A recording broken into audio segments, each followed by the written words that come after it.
Audiobook do livro O Lugar Mais Seguro da Terra, de Larry Crabb. Introdução. Vamos virar as cadeiras.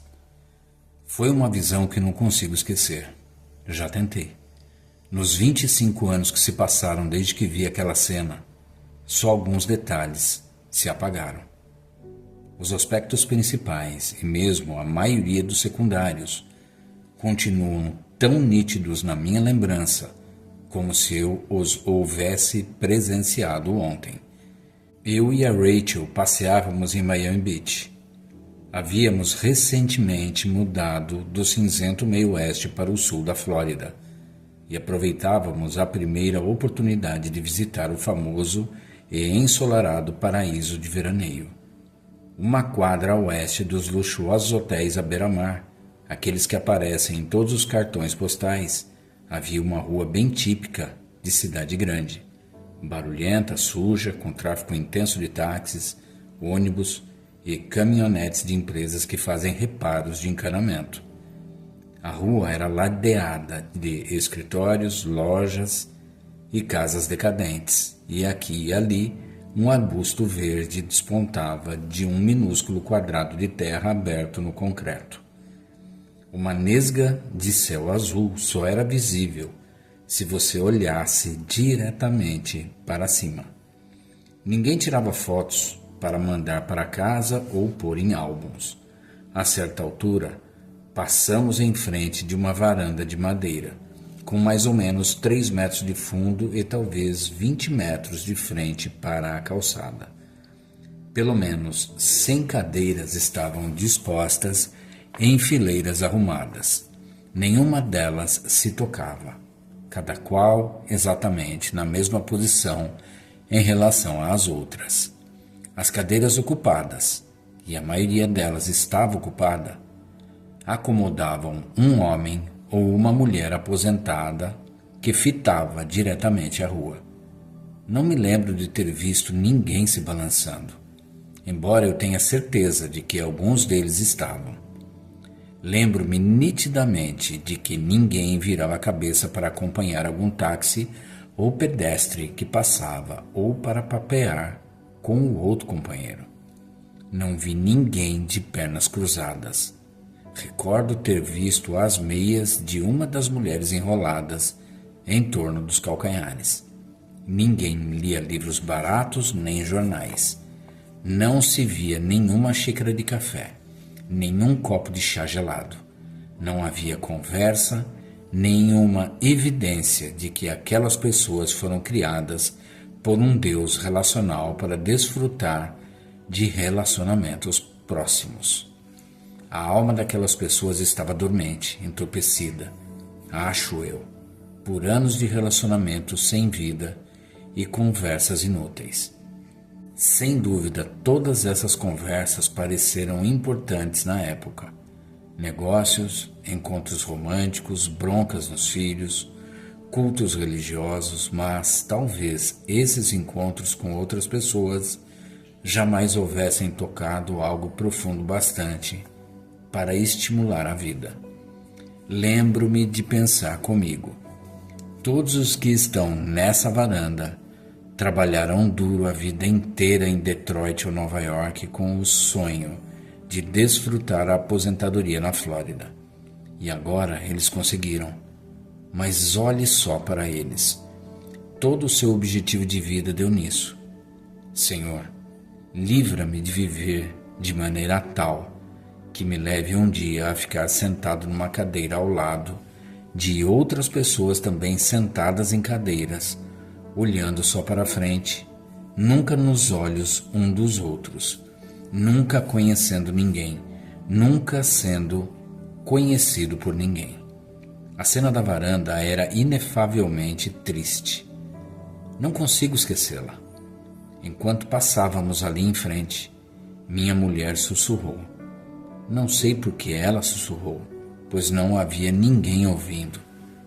Estou sentindo uma estranha vontade de começar a dançar e cantar bem alto. Uma vontade semelhante me estimula a escrever este livro.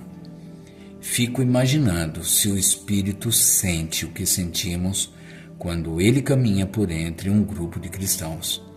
Há, logicamente, algumas diferenças. Na maioria das vezes estamos conversando, às vezes cantando, ocasionalmente em certos círculos, dançando. Conversamos coisas sérias, estudamos a Bíblia, contamos histórias e planejamos retiros de fim de semana, além de bater papos animados, mas corriqueiros, sobre esportes e boatos maliciosos. Todo domingo de manhã ficamos ali na igreja, ora de pé, ora sentados, ora cantando, dependendo das ordens que recebemos. Algumas levantam as mãos, a maioria ficava sentada enquanto alguém nos fala. A certa altura, levamos a mão à carteira e depositamos uma mistura de verde e prata numa grande cesta revestida de veludo para evitar que a prata tilinte.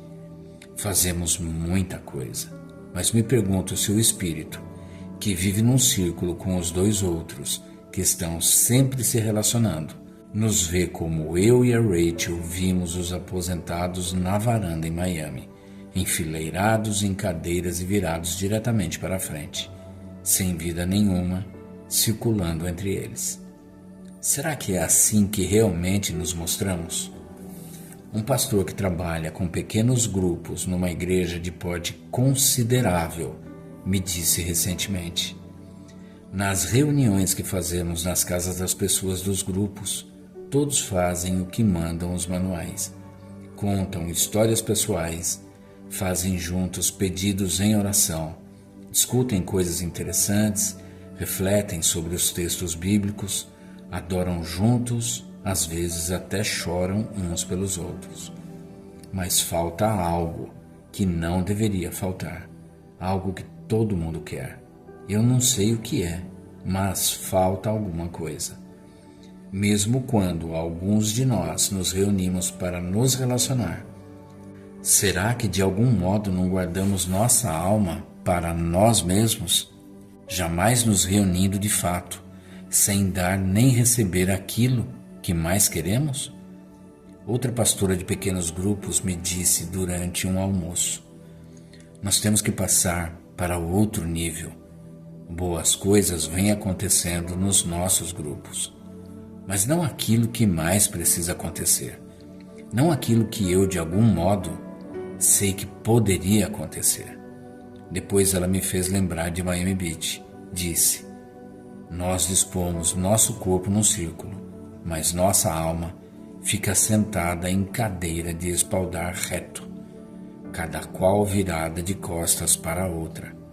Ninguém quer correr riscos, porque ninguém se sente seguro no grupo, ninguém mesmo.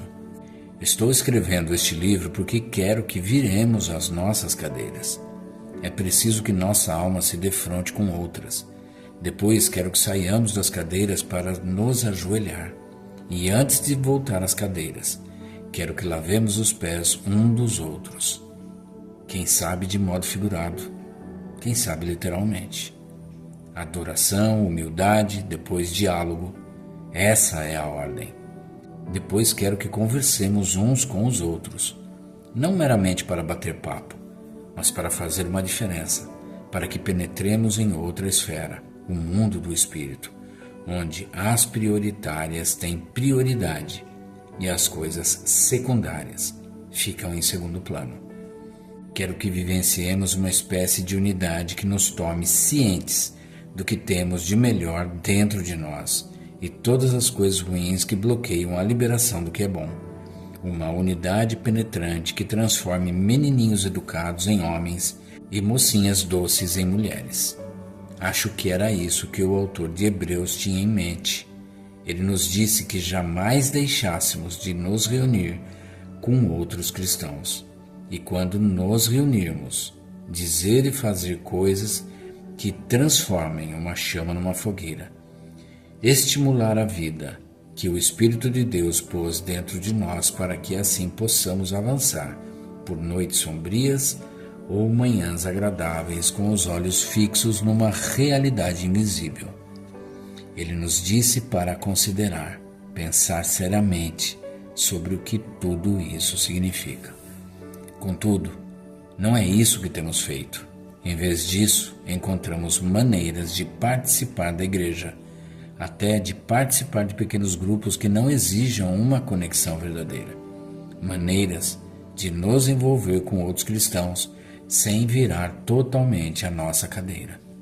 Temos andado por estradas movimentadas, amplas rodovias que mesclam atividade, organização e ambição, tanto seculares quanto religiosas, e temos também construído templos ao longo do caminho. Recebemos nos nossos edifícios as multidões de viajantes que trilham essas estradas conosco, reunindo-nos em plateias que denominamos comunidades. Mas elas não são nada disso. Numa comunidade verdadeira, as pessoas se conhecem, se relacionam de modo que somente o Espírito de Deus possibilita. Como um amigo meu recentemente comentou, eu adoro muito melhor quando estou com gente que conheço.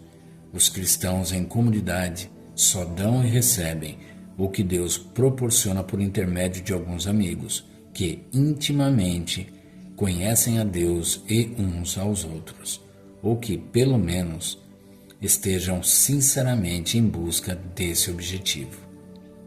As igrejas raramente são comunidades. Na maioria dos casos, não passam de máquinas sociais que funcionam bem por algum tempo, depois quebram e em seguida são consertadas para funcionar bem de novo, ou pelo menos para ruidosamente funcionar o melhor que possam. O convite a cumprimentar os companheiros de banco no início do culto em geral não leva a nada. Via de regra, não passa de uma gota de óleo nas engrenagens.